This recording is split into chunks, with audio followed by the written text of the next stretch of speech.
and 3 phosphate groups which can be used for energy. ADP adds one more phosphate group using energy to create ATP. This is also known as the ATP or ADP cycle.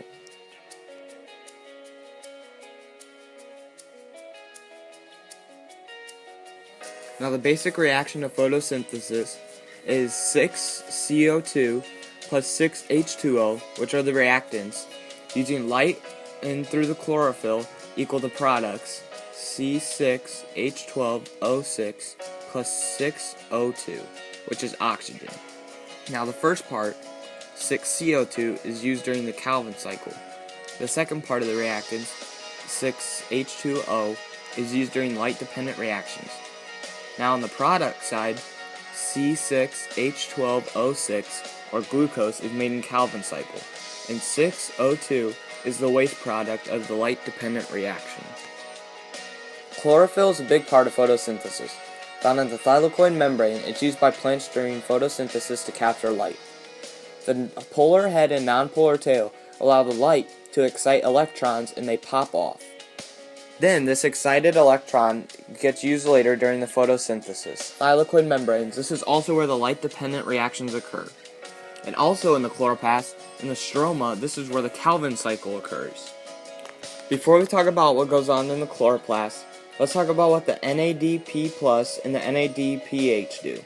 The NADP plus picks up the excited electron, which earlier came off of our chlorophyll, and it picks up H plus. Then, when NADP plus picks up an excited electron, it becomes NADPH, being fully charged, like we said earlier, with the ADP to ATP cycle. Once the light-dependent reactions are done, the ATP and NADPH move on to the Calvin cycle.